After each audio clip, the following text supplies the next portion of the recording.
Australia is facing an unprecedented crisis. Record-breaking floods have torn through New South Wales. Towns are submerged. Rivers have become raging torrents. The landscape is unrecognizable, swallowed by muddy water. This is a disaster of immense proportions. The immediate human toll is devastating and deeply shocking.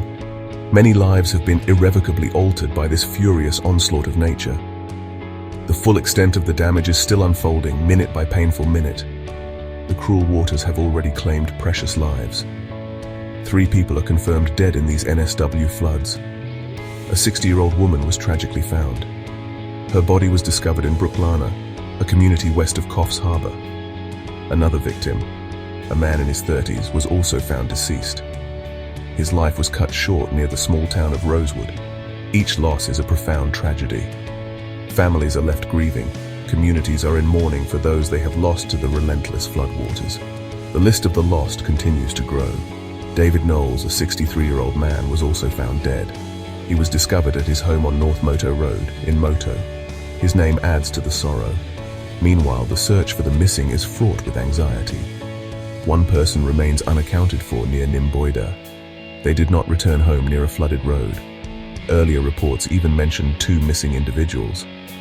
The uncertainty is agonizing for their loved ones who wait for any news. The scale of displacement is staggering. Evacuation warnings blanket vast areas. Over 50,000 people in New South Wales are under these urgent orders. They have been told to flee their homes. Many more are completely cut off. Approximately 48,000 people find themselves isolated by the floodwaters. They are stranded, surrounded by the deluge. In the town of Kempsey alone, a shocking 20,000 residents are isolated. They are waiting, hoping for rescue or for the waters to recede. A monumental emergency response is underway. Brave crews are battling the elements. They are working tirelessly to save lives. The conditions are incredibly dangerous, yet they press on. This is a major search and rescue operation. It involves thousands of dedicated personnel. The sheer scale of the effort reflects the severity of the disaster. Every rescue is a small victory against the overwhelming power of the flood. The resources deployed are extensive. Around 2,500 emergency personnel are on the ground.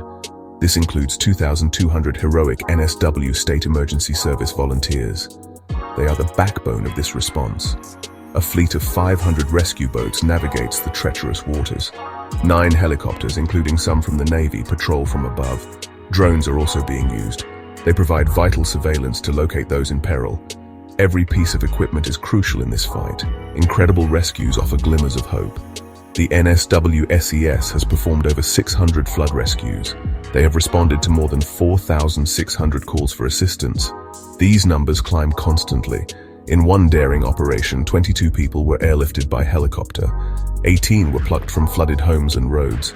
4 were rescued from a bridge. Even pets were saved, 4 dogs and 1 cat. An elderly couple was also winched to safety from their car roof. People have been rescued from highway bridges, surrounded by water. The danger is far from over. There are 149 active warnings still in place across NSW. Of these, 37 are urgent emergency warnings. These signify immediate threats to life. To support those displaced, 15 evacuation centres are now open. They are located in towns like Dungog, Gloucester and Taree. Wingham, Kempsey, Coffs Harbour and Port Macquarie also have centres. These provide shelter and aid. They are a refuge for those who have lost everything or fled their homes. This is not just another flood. For many in New South Wales, it is the worst they have ever seen. Some water levels are unprecedented. They have not been witnessed since the 1920s. It is a terrifying reality. The sheer volume of water is hard to comprehend. The landscape has been transformed into a vast inland sea. Familiar landmarks are gone, swallowed by the brown, churning floodwaters. This event will be etched into memory for generations. The rainfall has been relentless and record-shattering. Some regions received over half a year's worth of rain. This deluge occurred in just 3 devastating days. Certain towns recorded more than 0.5 meters or 1.6 feet of rainfall. Bureau of Meteorology spokesman Steve Bernasconi confirmed these extreme figures. In Taree, located on the mid-north coast, the river levels surged. They surpassed 6.3 meters, which is over 20 feet. This broke a record nearly a century old. The impact on vital infrastructure is catastrophic. Over 100 schools have been forced to close their doors. Thousands of homes and businesses are without power. Darkness compounds the misery for many.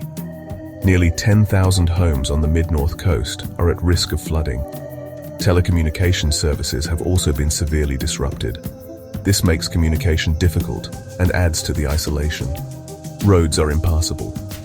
Main streets in towns like Port Macquarie are completely inundated, looking more like canals. The environmental toll is also becoming grimly apparent. Reports are emerging of dead cattle. Their carcasses have been washed up on beaches.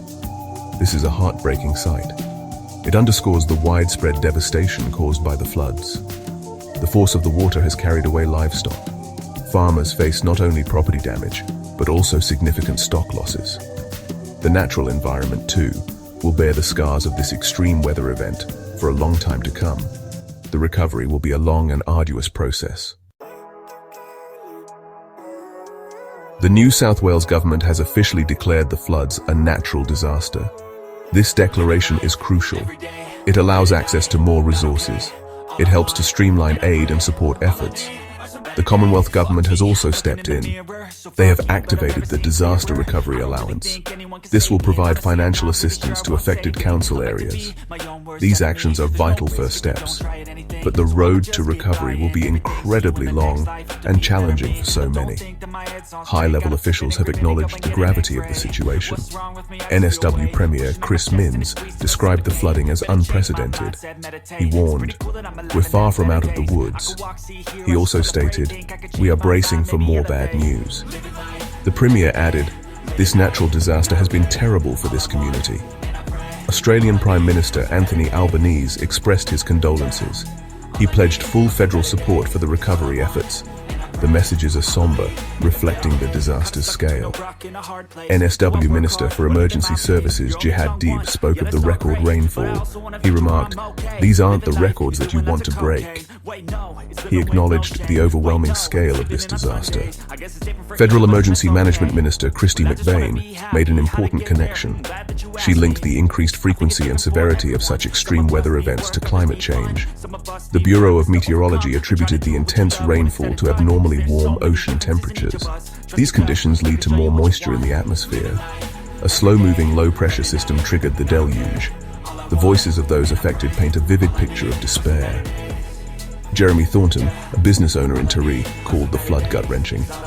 He said it was among the worst he had ever witnessed. "It is pretty tough," he admitted. "We've had a few moments, but you have to suck it up and push on." Kinney Ring, the mayor of Kempsey, shared her anxiety. "The downpours are torrential," she said, "and every time it rains, you wonder what is going to happen next." These words revealed the deep scars left by the flood's fury.